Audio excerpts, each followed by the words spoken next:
Should I do a side-by-side comparison with a rip-off product, or is that just free marketing for them? The lesson here is, when it comes to nuanced things like this, go talk to an attorney that specializes in this type of law. Exactly. And Like, it is tough. You wouldn't go to a copyright attorney to get tax advice. Anything that tries to show why this clip is different than this clip, and you're giving it in an educational environment. It doesn't have to be like in a classroom, but just like you're trying to educate, right? That would generally be considered fair use. It's way easier to take a local business and expand its footprint where it's already been than having to build a new one in a different state.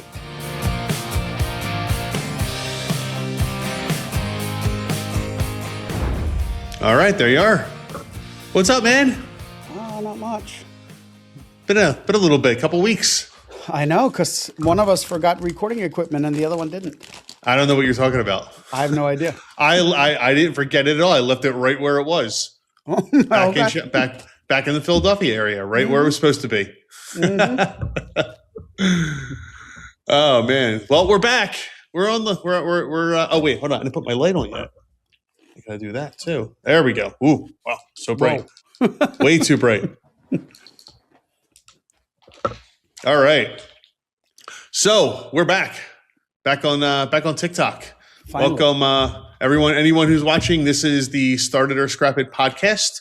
This is the podcast where we discuss your business ideas. If you have questions about starting, running, operating, whatever, anything related to your business, Gummi and I are here to give you a hand. We're here to answer any of your questions. We're live on TikTok, and this will be running later on YouTube and other podcast services. And while we're waiting for questions through TikTok, we go on to Reddit and we look into some of the subreddits and questions that people have on there.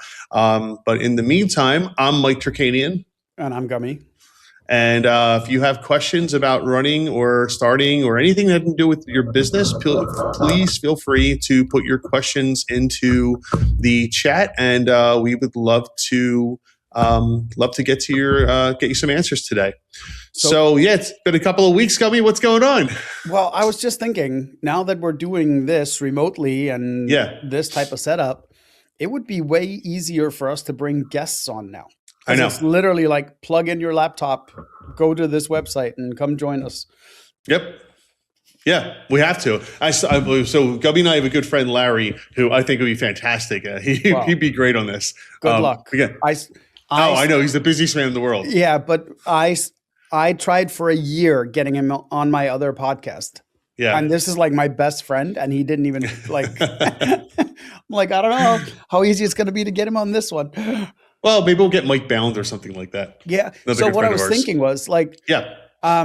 If people want to request like specific industries, mm-hmm.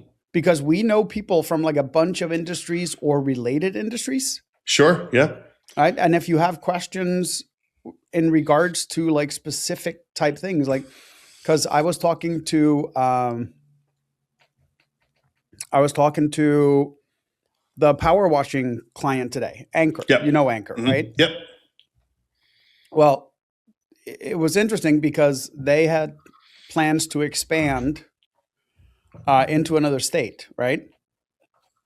And I had my end ready to be rolled out. Website was done. Everything was ready. And then I get the call today going, oh, by the way, about a month ago, we decided not to do it because I was like, huh. But I started talking to them about like where to expand to, right? And people tend to forget how much business there is like 5 miles up the street, 10 miles up the street. Yeah, I know, right? Exactly. People are like locked into a little area that they think, okay, this is it. This is my is my universe, and it's not. It's like it's like when your name gets known and it starts spreading out more and more and more. But the fact that they wanted to go into another state, right, before even expanding in state, when like we have the third and fourth most populous areas like within 15 miles of where they are, right? Right. Yeah.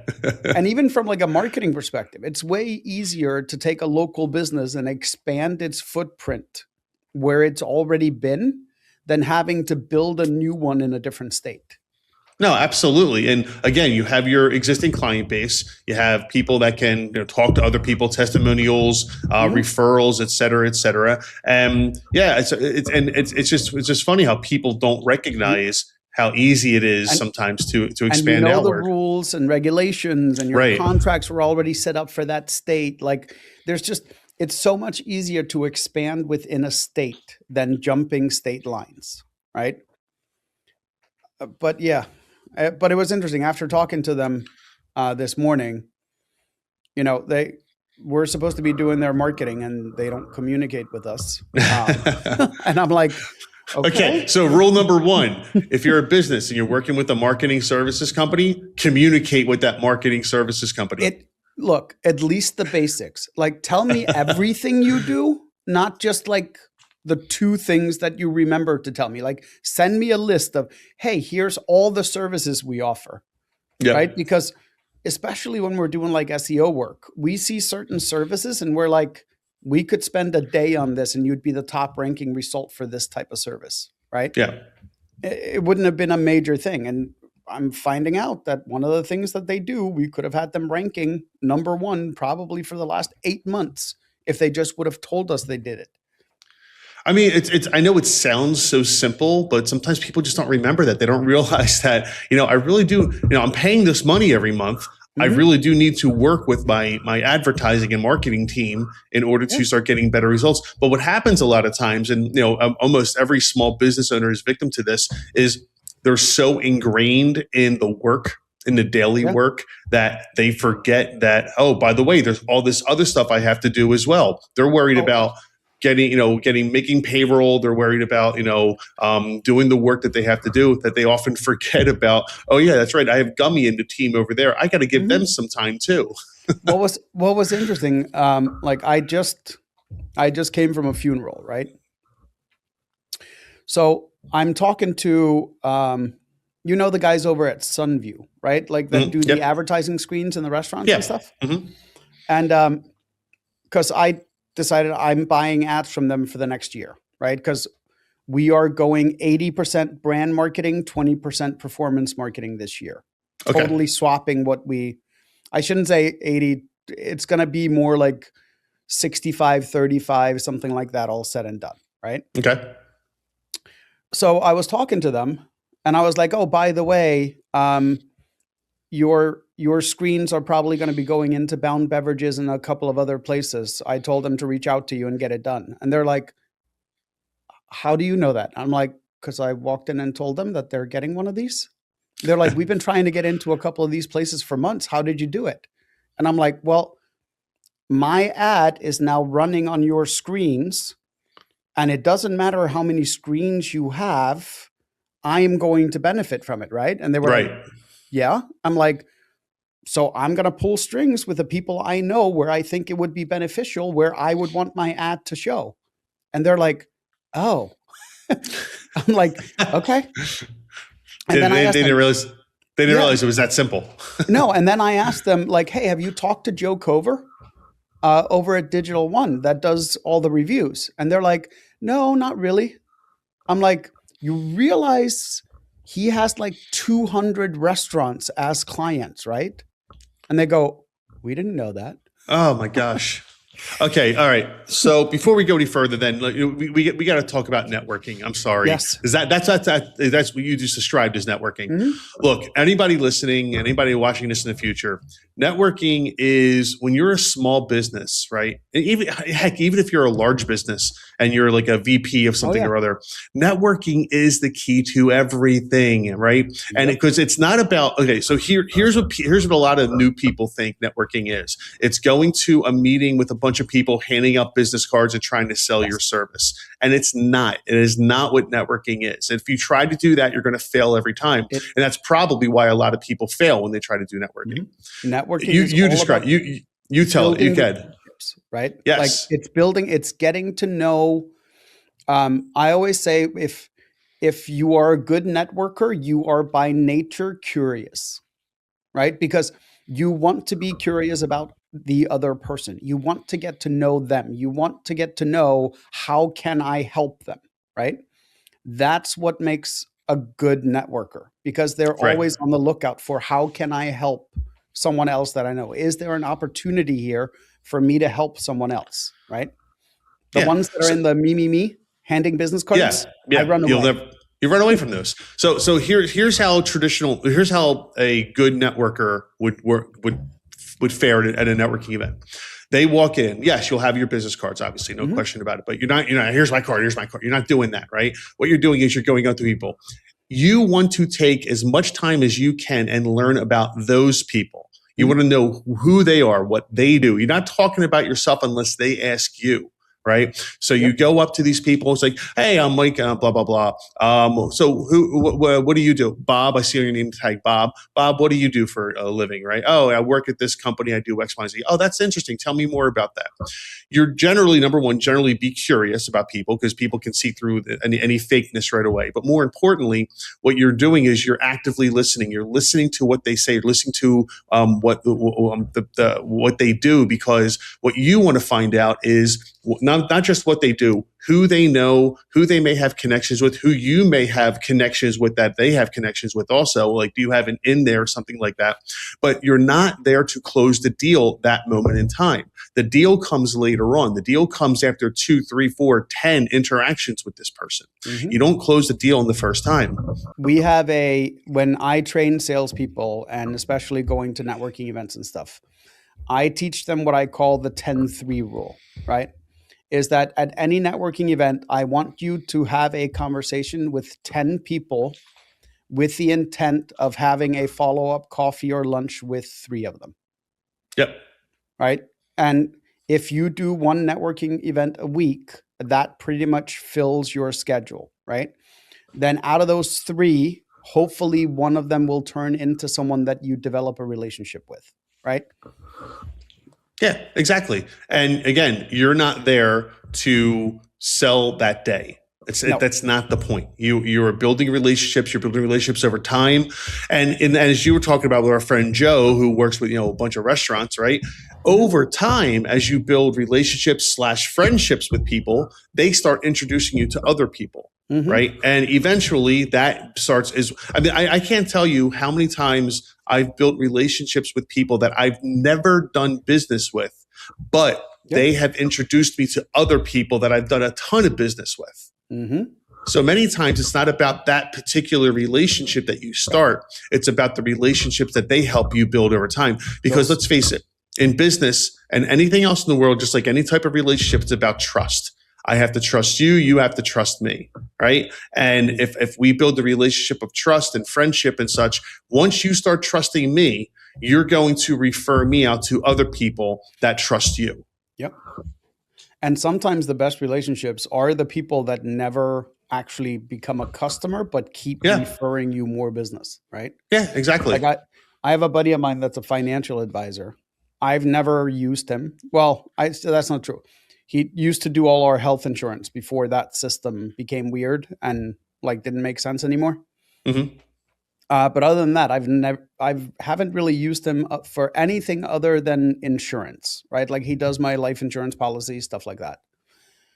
But because we used to play golf probably 30 times a year together for years, right? I've been at his house. I know his kids. I know his dog. We're friends. I go to his house and we'll drink some red wine and smoke some cigars and all that stuff, right? I think it was last year, we went out for lunch and he goes, "Do you have any idea how much compounding business you have sent me?" And I'm like, "No." He's like, "Okay." He's like, "So I ran the numbers the other day," right? He's like, "I have 4 people that now send me the vast majority of business." And I was like, "Okay." He's like, "Do you know who introduced me to those 4 people?" And I'm wow. like, "No." He's like, "You introduced me to those 4. So if I follow the spider web," he's like, "and I go back to the root of where I got several dozen of millions of dollars under management, when I trace the spider web back to the original point of introduction, that's you." Right? And that's how networking is supposed to work. Right. Now, the funny thing is, I think he's used me once in 15 years to print brochures for a grand total of $1,200. But that's okay. That's okay, right? I have someone else that refers me a ton of business. Like, this is Right. how it works. Like, am I expecting him to call me or try to sell my services to No. his clients? No. And the thing is, like, for him, when he meets with someone, they're all about, okay, how do we defer tax payments? How do we save money? How do we put money away? Right. And then how is he supposed to switch the conversation to do, oh, by the way, you need to go spend some money on marketing, right? Like, it's just the conversations that would give him an opportunity to refer me very rarely happen because of the type of conversations they're having with him. Yeah. So again, it's not, again, just to, for people that recently joined, it's not about making the sale that day. It's not about making the relationship that day. It is about just getting your foot in the door, making a connection, and legitimately wanting to learn more about that person, what they do. Eventually they'll ask you, maybe in the same conversation, they'll ask you, but don't go in there guns a-blazing. Hey, I do this and here's my card and you should buy from me. Yeah. Bye. I don't know if I ever told you the story, but I was trying to get a hold of, do you remember TD Bank when that was around? Sure. Still around. Oh, they are still around? Yeah.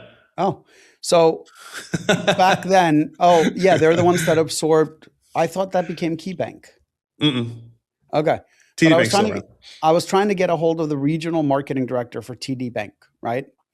And I had sent him emails and all kinds of stuff requesting meetings, blah, blah, blah, blah. Then I decided to go back through my business cards and realized I knew one of the branch managers for TD Bank. So I called the branch manager and I'm like, hey, so I've been trying to get a hold of this guy. I wanted to have a conversation with him about something we're doing. I'm not necessarily trying to sell him something. I just want to have a conversation with him because I'm developing something specifically for banks. Yeah. And he goes, okay. He's like, I'm not sure I can make the introduction. And I'm like, I don't need an introduction. And I'm like, tell me what his hobbies are. Tell me if he has kids. Do you know that stuff? He's like, oh, sure. He's like, he's an avid golfer. He has 2 kids. He vacations in New Jersey in the summertime, blah, blah, blah, blah. And I'm like, thank you. I went back to my computer and first I called a buddy of mine that's a member at a pretty exclusive private club. And I'm like, hey, is it okay if I bring a guest to the club? Like me, you, and this guest that I'm bringing? He's like, sure. So I sent an email, invitation to golf on this date. 11 minutes later, I got a response. And I spent 4.5 hours with the regional marketing director of TD Bank. There you go. Right? But that was networking combined with thinking through the situation, right? Like if I hadn't met that director or the branch manager, I never would have gotten the information that I needed to be able to get a hold of someone, right? And this is the part that people undervalue with networking, is that there's always somebody that knows the person you're trying to get to. Yep. So again, for 20 minutes we've been talking, but networking is an incredibly, incredibly important asset when you're running your business. So if you have more questions on networking, anyone, please put them into the chat. Send us an email. We'd be more than happy to follow up with you, because networking is the lifeblood. I mean, honestly, of both of our businesses, it really is. Yeah. So, but while we're doing that, we do have a question, or I guess it's a question from MT Bobby. Hi, MT Bobby. Good to see you again. Have you guys heard that UPS is having issues with duty, and I mean the tariffs? I imported about $144,000, only about 1/5 of it from China, but I paid $53,000 and I'm guessing in tariffs, and they want 16,000 more. Wow, that's a lot. No, I got to be honest, I haven't been keeping up with the tariff stuff. I know what the rates are, but I haven't been paying attention to any of the importers and what the issues might be with collecting the proper tariffs. It's just it's such a wild west right now. I really don't know, but that sounds horrible. I'm so sorry you're going through that.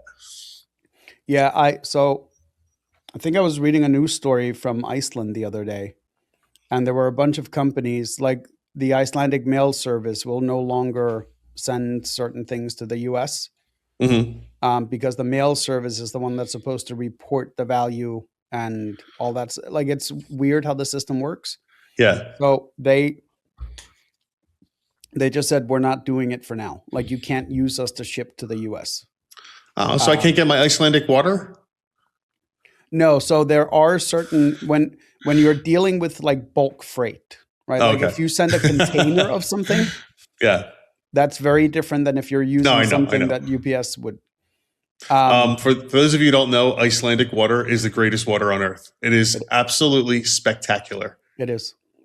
It's And the so funny good. thing is, like, I still know people that travel to Iceland and buy bottled water. And I'm like, you realize they are taking our tap water and putting it in a bottle. And then selling it to you. Yes. It is such good water. I remember when I was there before, it was unbelievable how good the water was. Mm-hmm. So yeah, MT Bobby, I'm sorry to say, I just don't know enough, and I don't think Gummi does either. I don't think we know enough about what's happening with the shipping services and the tariffs. But that sounds awful. I'm sorry you're going through that. I really am.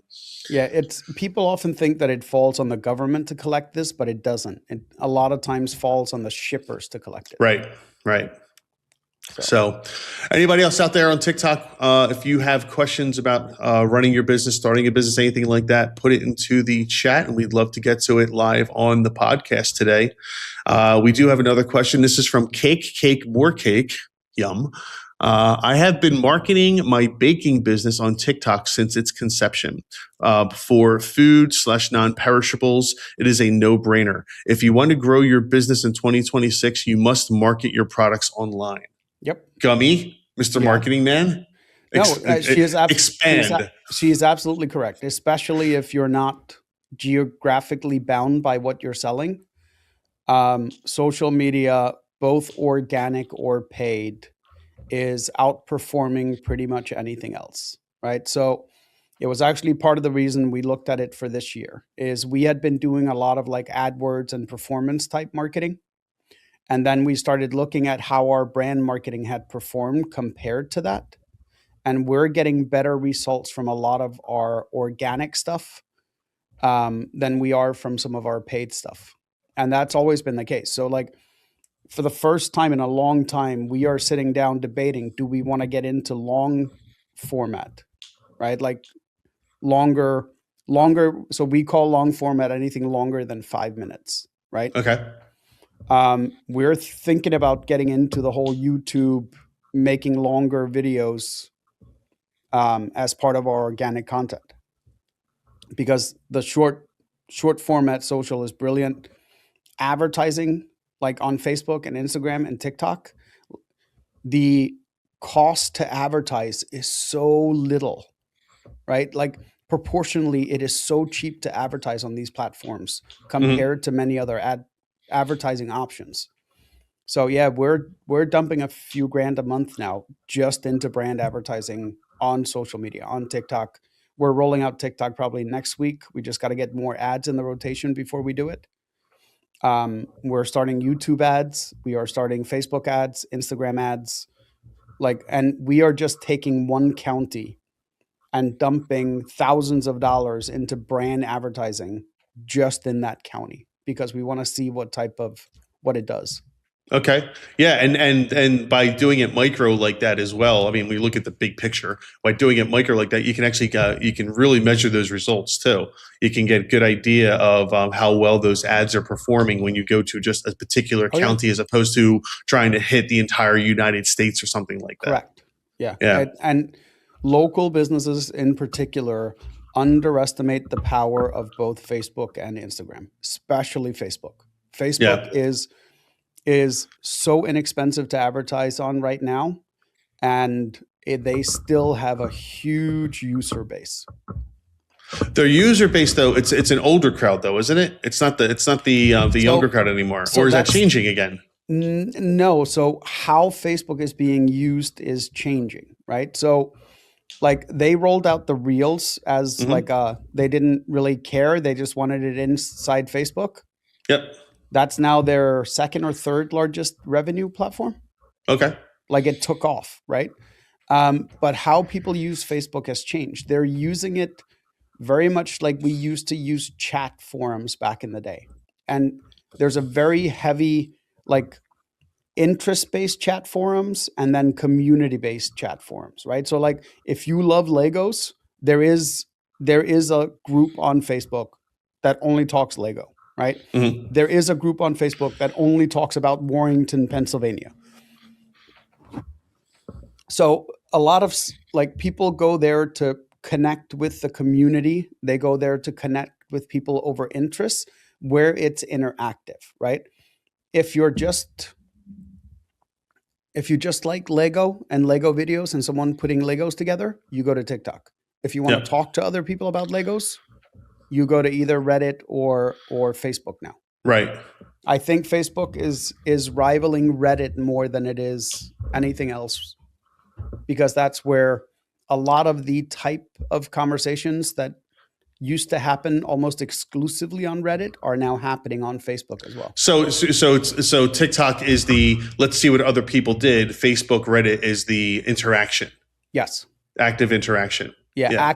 Active communication or active like group conversation. Right. Yes. And I'm believing I've been with Reddit probably since near the beginning. I absolutely love Reddit.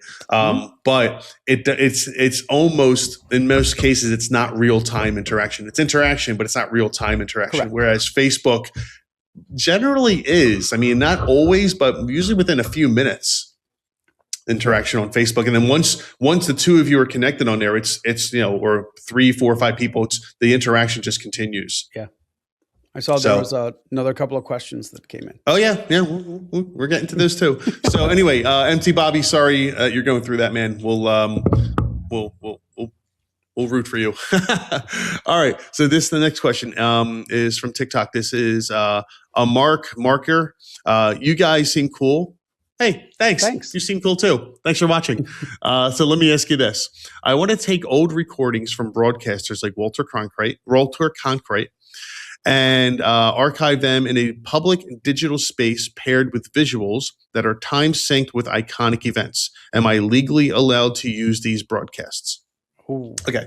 It's a copyright question. So yeah. I'll field this one as the copyright attorney, if that's okay. Yes. Is that all right with you? Is that all right with you? Can I take this one? All right, thanks. Okay, so Mark, the answer is not without a license or with permission from the owners of the broadcast. So this runs into copyright law. So copyright law requires that, and if there's an active copyright on anything, and just so you're aware, since 1976 or really 78, you do not need to actively and physically register something for it to have an active copyright. The moment it's produced and put out into the public, it has a copyright. So anything that was made before 1978, depending on the year, once 1978 came about, based on the Copyright Act of 1976, then it has a copyright automatically. Prior to that, you had to actually register your copyrights, but now you don't have to. You didn't have to do that since 1978. So anything with Walter Cronkite in it would have an active copyright today, and that copyright won't expire probably for another 70 years or so. So I got to figure out the math on that. I don't know, but it's a long time from now. So my point is that no, you would not be able to just take these things and do what you want with them. You would need to get permission from the copyright holder, which is usually the broadcast companies or something like that. The exception is if you are doing what's called fair use. Fair use is when you are taking something, a copyrighted piece of work, and you are creating. And pay attention to this. This is where the distinction lies that a lot of people miss. You are creating a new piece of material that is based on discussing that work. So let me give you an example. So if you were to take Walter Cronkite, Cronkite, I keep saying it backwards, Cronkite. I know I've seen the guy on TV a bunch of times when I was younger. And you were to take one of his broadcasts, and you want to create a video about the broadcast itself and dissect what he said, how he said it, what the impact was on the way he used these words, et cetera, that generally speaking, would be considered fair use, and you would be able to do that because there's a carve out in the copyright law for educational purposes. But educational purposes is not putting it up and having something else that you talk about that is completely unrelated to the work itself. So taking the work and combining it with other works that discuss something that happened in a period of time would not necessarily be that type of educational service, educational purpose. The educational purpose is to educate about the work itself. So if you were to take an artist, I don't know, can't think of anybody. But this is kind of a slippery slope, though. Right? Because it's a huge slippery slope. It's a very big slippery slope. Let's say, for example, he takes a clip from Walter Cronkite. I don't know when he was around because I wasn't in the country, but let's say late 60s, early 70s, I think. Okay, so let's say he wanted to take something that Cronkite said about Vietnam, right? Yep. And then he takes so here's what Walter Cronkite said. And then goes and shows these are the events leading up to the event that he then reported on. Isn't that just kind of explaining, like, where would that fall within? Yeah, see, that's where fair use is a very, very specific. No, it's not. That's a lot. It's a complete lie. Sorry, I said that wrong. It is a very broad test for fair use. And it gets interpreted a lot of different ways because it's not exactly specific in the copyright law what is considered fair use. But at the end of the day, all of the tests that I've ever seen talk about, and the court decisions and such, even the Supreme Court talk about, it has to have an educational purpose behind the piece itself. So you have to be talking about the piece. Putting together, so it's like if I were to take a bunch of his clips and put them together and make one roll of his of him talking about a variety of different things, even if it's all about Vietnam, for example, that wouldn't necessarily qualify. I'm not saying it wouldn't, but it'd be tough to prove that it would qualify as fair use, unless what you're talking about is the piece itself, and you're dissecting the piece and trying to train, say, other communication students on how he was so good at his job. Look at what he did. He did this, that, or the other, and here's a piece to show you how he did that.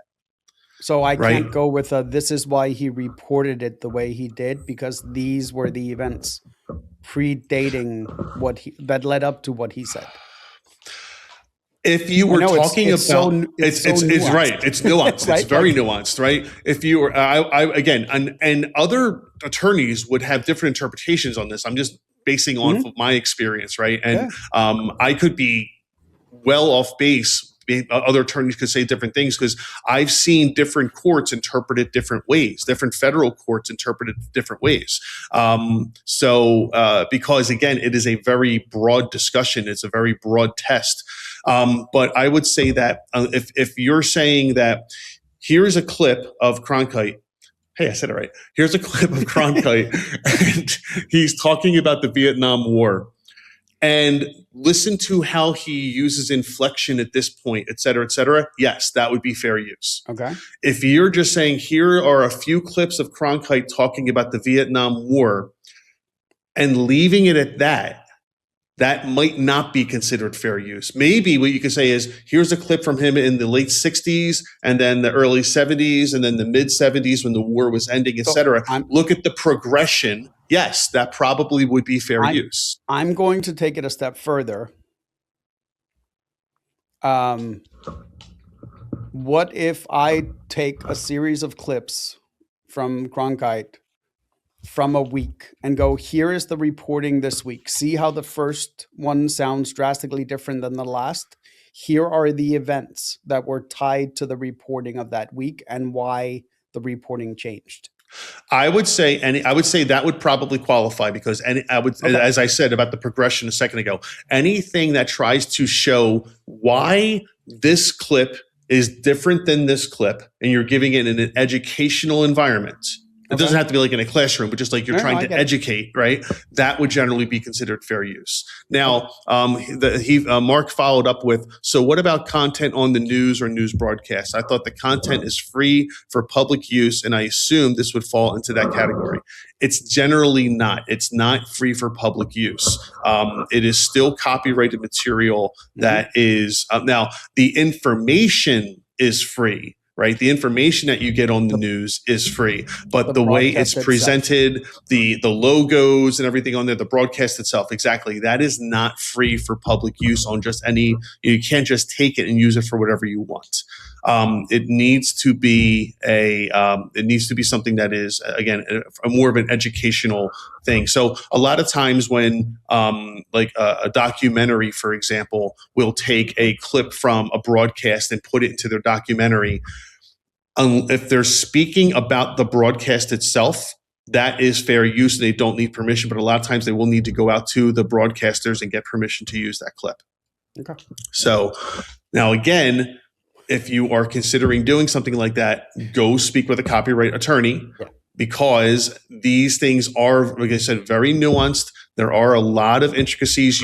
Mark might be thinking something that he's not saying that I'm not understanding, and maybe it is completely fair use. I don't know. I would have 1,000 questions for you before I would tell you fair use or not. The lesson here is, when it comes to nuanced things like this, go talk to an attorney that specializes in this type of law. Exactly. And like, it is tough. You wouldn't go to a copyright attorney to get tax advice. Right. Right. All right. So moving on. And again, anybody that's on TikTok, if you have questions, please put them into the comments. We're happy to talk. We're taking questions on starting a business, running a business, anything to do with helping you start and grow your business. This is from Jackson, who says, should I use an app like Gusto for payroll or get a bookkeeper? Well, those are two different things. Yeah, I'd argue they're two very different things. The bookkeeper, I'd argue I wouldn't choose either. Okay, go ahead. First of all, bookkeepers generally are not the same thing. Like, I wouldn't use an ADP or one of those. I personally, and I've done this for years now, is I use a PEO. Professional Employment Organization. You got to explain what that is. So basically, a PEO takes care of everything for you, right? So like ADPs, bookkeepers, all of those, they only do the actual bookkeeping part. You still are responsible for sending the checks for your taxes and making all the payments and initiating all the wire transfers and doing all of those things, right? A PEO basically takes care of all of it. Take care of your workers' comp. They take care of any health insurance or any insurance you have. They take care of, they can even help you like with HR. If you have HR questions, normally your PEO can answer HR questions. They can help you during the hiring process. They can help you during the firing process. Like, they are just far more involved than a bookkeeper or an app would ever be, right? And they're even more involved than most payroll companies would be. Right. And so how do you find and qualify a PEO? I honestly start asking people around you if they know one. If they don't, good old Google will do just fine. And then just talk to a couple of them and see what their fee structure is. Yeah. So that's a very good way to go about it, is with a PEO. But if you're determined not to, maybe you're too small, or you don't feel like you don't want to be a part of that. Let's separate out bookkeeper from payroll service. They are two different things. The payroll service is what's going to calculate your taxes, et cetera, for your employees and cut your payroll each week. They generally handle the direct deposits and whatnot. There are platforms you can use yourself that you can use online to do your own payroll, as opposed to having a service like ADP do it for you. I'm not familiar with Gusto, although I have heard of it. Is Gusto one of those software as a service platforms where it handles you? So you go on, you do all the numbers, you cut the checks. Is that what Gusto is? Yeah, I think Gusto also will handle the direct deposits. Okay. I think I'm not sure if Gusto does the tax payments as well, because Okay. that's where it gets tricky, is that every state has slightly different nuanced things for how you Right. send them their stuff, which is what most of these apps struggle with. Yeah. Because like here, you have federal, state, local, and city taxes, right? So there's 4 taxes that have to be paid. I know, for example, my wife works in Jersey. She's technically employed by a company in Jersey. They do not pay her local taxes. Yeah. They only pay the state taxes. Right. So I have extra money pulled out of my payroll every month to cover her local taxes. So you don't get hit with a big bill at the end of the year, right? Correct. Yeah. I mean, it would never be that big because your local taxes are relatively small. 1%. Yeah. But yeah, so there's all these nuanced things that even for a company like Johnson & Johnson, they don't have the system in place for their New Jersey payroll to pay the local taxes for Pennsylvania employees. Right. So that's the payroll side of things. Yes. The bookkeeping side is very different. The bookkeeping side is what money was spent, what money came in, when payroll was run. Then they have to put the payroll information into the books to make sure that it's all accounted for. How much was for taxes? How much was for et cetera, et cetera. There are bookkeepers that will help you with payroll, but don't confuse them with a payroll company, or like their function is different than the other ones.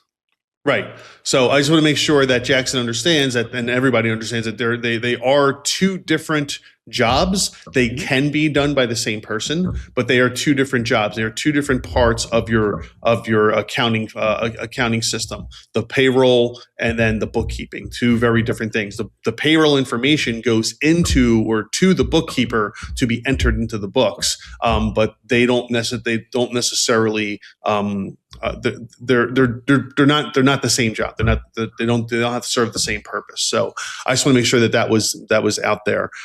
To answer your question, Jackson, if you're going to use a system or a software platform for payroll, you do some research, test it out. One thing you want to understand is don't use a payroll service today and a month later switch to another one, and a month later switch to another one, et cetera, because you will have a heck of a time at the end of the year trying to get all that information together from multiple services when you got to pay reconcile with what's called the 941 and the 940 for the IRS. The 941 is a quarterly report. The 940 is an annual report. Every business has to report this information if you have employees. And if you're getting it from different payroll providers throughout the year, there's a very good chance that things will be missed. And the penalties are not lenient at all. They're very strict and stern with their penalties, the IRS. So be careful with that. I always recommend to people, if you're going to switch a provider, do it Jan 1 of each year. What? Yeah, I don't really care when you switch. You just don't switch multiple times, right? Like if you switch once, yes, it's easier to do it at the end of the year, but. So here's why I say that. I'm not going to name names, but there are payroll services out there that actually have written to their terms and conditions that once you leave their service, they are not responsible for providing you any reports. And so I've had clients where they switched in, say, July or August or something like that. And when the end of the year came and they went back to contact that, say, hey, we need our reports from last year. Oh, no, you canceled your service. It's going to be $1,000 for us to open pull the reports. Exactly. Yep. So you got to be really careful with that. Yeah. All right. So let's move on here. This is from founderiq.app. We're a startup for digital marketers and coaches. We are going against some big names. Let's see. We need to get exposure, ads, or paid organic. Gummi. And then he asks later, he meant to say paid organic, and I'm sure what that means. So the thing you need to understand is you can read off who he's going up against because there's some big names in there, right? He's going up against School. He's going up against now. Linktree, Beacons, System.io. Yep. which is now also high level. Like there's a bunch of big players in that space. And I was very curious because Alex Hermosi is involved with School. So I was very curious when they've kind of launched to see how they would go to market. And it was interesting because like they came up with almost what I consider a perfect strategy for this type of software, this type of service is they paid a boatload of money to get people to notice them. But then almost all of their organic content were how-tos and what makes their software better, right? So the paid ads were basically to get exposure and get people curious about the product. And then a huge chunk of their organic was just explaining what makes the product better, right? Yep. And I mean, it's never going to hurt you to have someone like Alex Hermosi talk about a product, right? It's just not. But he has a massive social following. They could have done this organically because of the type of following he has. But even someone with as powerful of a social brand as him, they still opted to go with the paid ads in conjunction with organic social. Yeah. So it's tough. It's a tough choice. What do you? How about what's faster, right? I would say ads get you results quicker, but organic gets you more long-term results. So yes, but the good thing about ads is you make them once and you might be able to recycle them over and over and over again and rerun them. Mm-hmm. So yes, there's an expense to them, but if you are going to keep doing organic social, it's just a different type of expense because now you have to keep making more content, right? Right. Both of them are kind of, you have to keep feeding the beast type of thing. The only question is, what are you feeding it? Time or money? Right. And in some cases, it's both on both sides. And sometimes one is more time, one is more money. So it really depends. But at the end, someone asked me the other it was funny because someone asked me the other day, right? Like, hey, what works with marketing? And my answer was all of it, right? And he was like, what do you mean all of it works? And I'm like, if done properly, all of it works, right? Stuff like this, right? Stuff like the hat, stuff like postcards, door hangers, billboards, paid online ads, magazine ads, it all works. It's just a matter of, do you understand who's buying from you? And do you understand who you're talking to with the ad where it's placed, right? Like stuff like this, why do I wear it, right? Well, there's a guy that I know that he has a thing that's ABB, always be branded, because it can trigger a conversation at any given moment, right? I always tell people one of the best investments I made was buying the Jaguar that I had and get it wrapped, right? Proportionally, vehicle wraps have the cheapest cost per eyeball of any other advertising out there. Makes sense. Proportionally, because the average contractor, the average vehicle is on the road for what, 10, 15 years? And it's a one-time cost buying the vehicle and a one-time cost wrapping it, right? Yep. Most wraps will outlast the vehicle. And so it all works.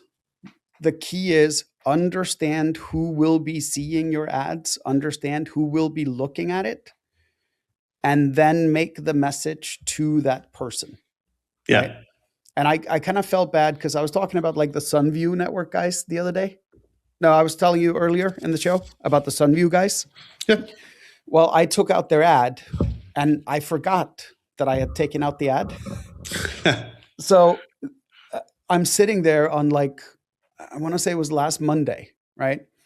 And I'm like, I got to get them a 15-second ad. I'm like, my video guy didn't have time because he was already like neck deep in stuff. Yeah. So I literally pulled up Microsoft Clipchamp. Out of all the video editing softwares that we have, I decided to use Clipchamp, right? Okay. So I jumped onto Suno and I made some background music, 15-second background music, dropped it in, found a template that I could work with in Clipchamp, Mhm. modified the template, added the music, changed the wording. The entire process probably took me 12 minutes, right? Very Then I cool. sent that off as a proof to a couple of the people that work with me, and they were like, "Yeah, Right. it's pretty good. Maybe change these two things." So we changed them. The ad was done in a total of like 15 minutes. I sent it to them, and these are guys that do these ads all the time.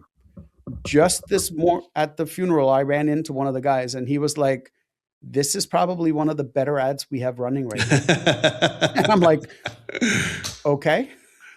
Right? Yeah, it took us weeks and weeks to put this weeks. together. It was weeks of planning and they were like, the message is so simple, concise, clear, with instructions what you want the user to do at the end. And Yeah. you have enough time that if they see any of the ad, they will understand what you do.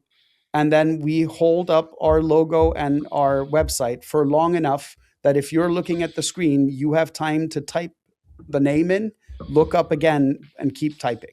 And he was Wow. like, that's really all these are about. He's like, that's how you're going to see the most amount of traffic. And I'm like, yes.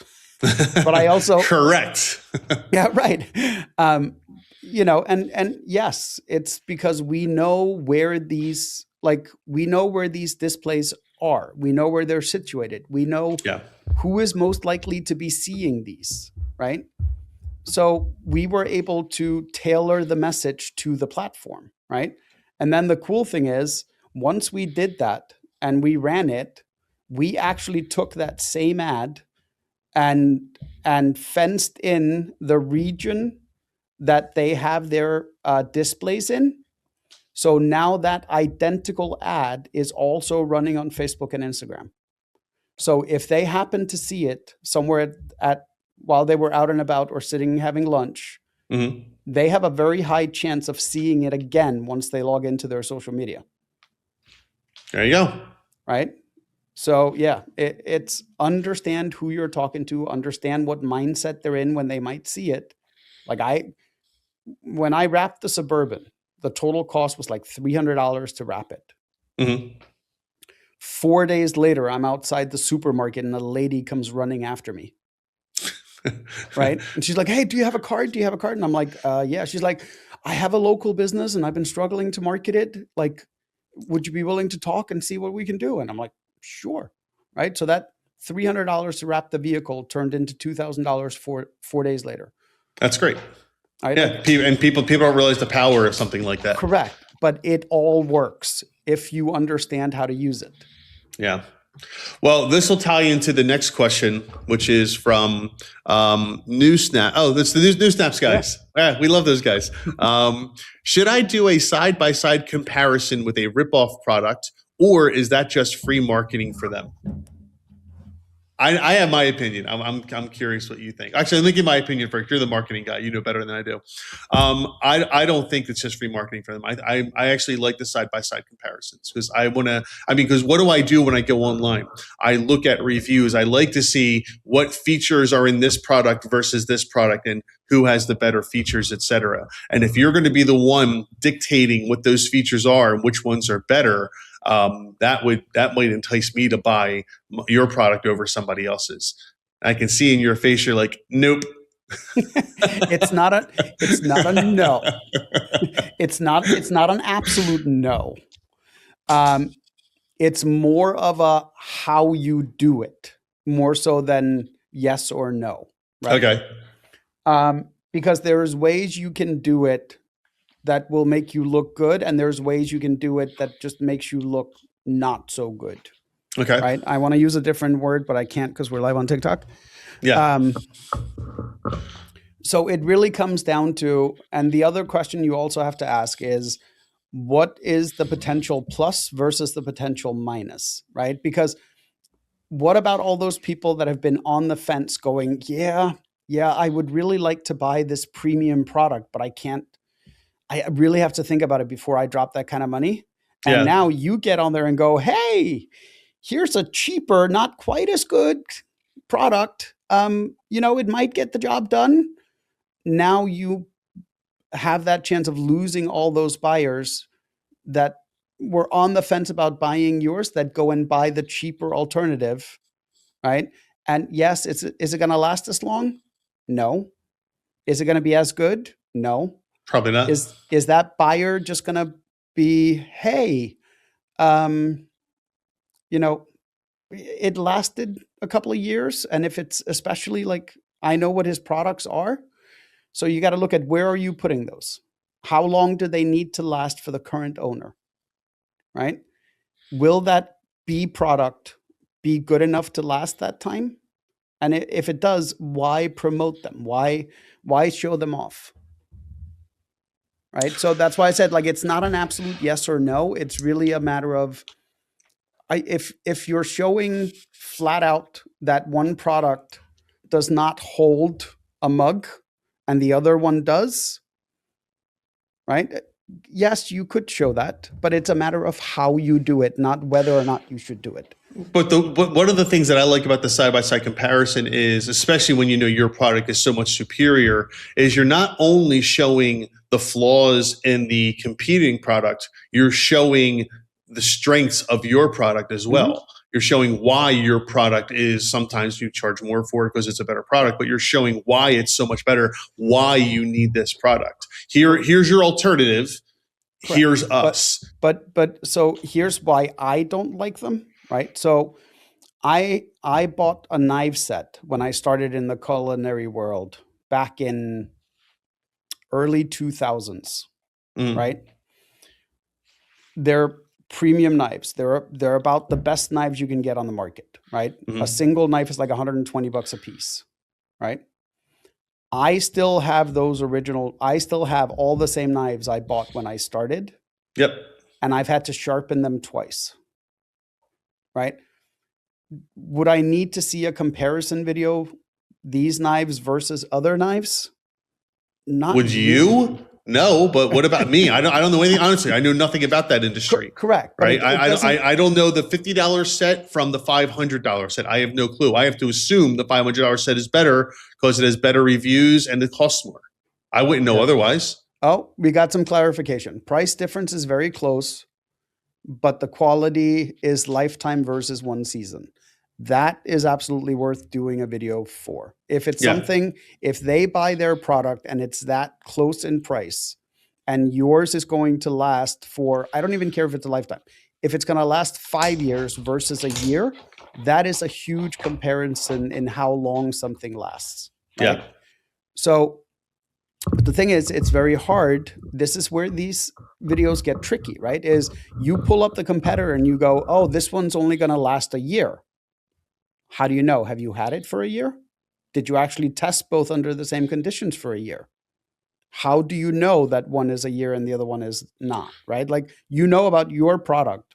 You may not know about the competitor's product. Like, do you guys remember I think in comparing to competitors, do you guys remember the Burger King commercials? Which ones? The giant billboards they took out and the ads that they were running where they showed that a Burger King burger could actually mold. That sounds familiar. Right? Because they were comparing themselves to McDonald's, because you can take a McDonald's burger, stick it on your countertop, leave it there for 3 weeks and nothing happens. That's terrifying. Yeah. But that is, what's that made of? Correct. But that's what they were highlighting with this, right? Is that we actually use better ingredients like ours. You can't set a Burger King burger on the counter for a month and think that it's going to be okay, right? It was such a brilliant way to showcase a difference, right? They're underscoring we use better ingredients. But they did it in a way where they never had to mention the competitor. Mm-hmm. Right? They didn't even have to show the competitor. Right. I gotcha. So there are really, really cool ways you can do these. And then there's ways that just makes you look not very good while comparing. Right? And now you also, it's those damn TikTok videos with the guy with the screen protector. On one, you can see he's like going after it. And then 5 seconds or 2 seconds later, it's like tap, tap, tap. See, this is much better, right? And you're like, Right. really? But so to answer his question, yes, you could absolutely do a comparison video. Just think it through as far as what message am I trying to send with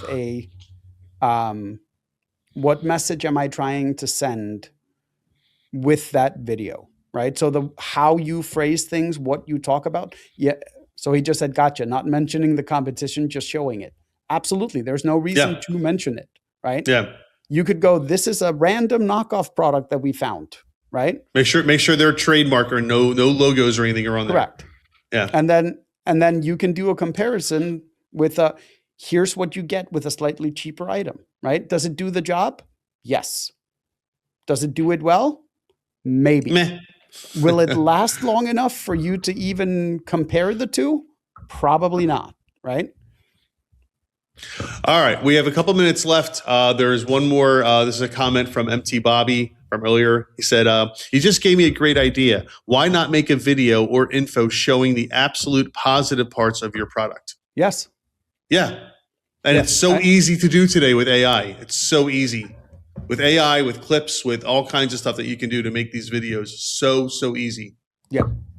Yeah, I have no problem with having a benefits video. Like I don't even mind like if this is for the cups. I don't know if this is for the cups or for the marine ones. Mm-hmm. But it's really easy to do the cooler test that he does. Put one is the knockoff magnet, one is his.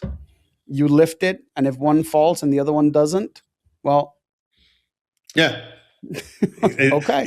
Proved your point. Exactly. Us, them. Like, when someone lifts the cooler, do you still want to have your cup, or do you want the cup to be rolling around the boat now? Exactly. Now, Gummi, what would you put in that cup? Oh, I can put all kinds of stuff.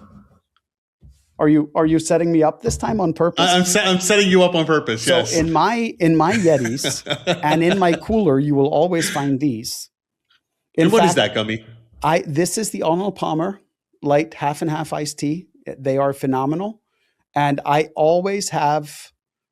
Actually, it's funny. I have a cooler in my garage that always has these in it. Mm-hmm. So like if I'm going to a party or something, all I have to do is grab ice, throw it in the cooler, and then I have these wherever I'm going. And just so everyone knows, Arizona Tea is not a sponsor of this podcast. Gummi just really likes them and likes to surprise me with a quick spot on them every time. So this time I gave it to you. Yeah, there was a moment earlier where I was going to sneak it in, and I'm like, nah, let's wait. So, all right. Well, that's our hour for this week, everyone. Everyone on TikTok, thank you so much for watching. We really do appreciate it. Please subscribe and like the channel. Please tell your friends as well. If you do have additional questions, you are more than welcome to put them in the chat, send us an email, and we would love to get to them next time on the podcast. If you want to get notified when we go live, you can follow either me or the episode. You get notified either way. Yeah. And with that said, we will be back here next Wednesday, same time channel, right? Should be 11:30. It's 11:30 Eastern time Wednesday. It's the plan. We should be good with that going forward. The holidays were a little iffy. But we should be good. And I have I have all the stuff back in my office now. So, Founder, if you want to send me a message once this is over, please feel free to do so. Yep. I feel like you had more questions. With that, everyone, thank you again for watching. We really appreciate it. We will be back here next Wednesday, 11:30 a.m. Eastern time. And if you have questions, put them and send us your questions offline, and we'll be happy to get to them next week as well. Other than that, Gummi, always a pleasure to see you, man. And we will talk later on. All right, pal. All right, man. I'll see you.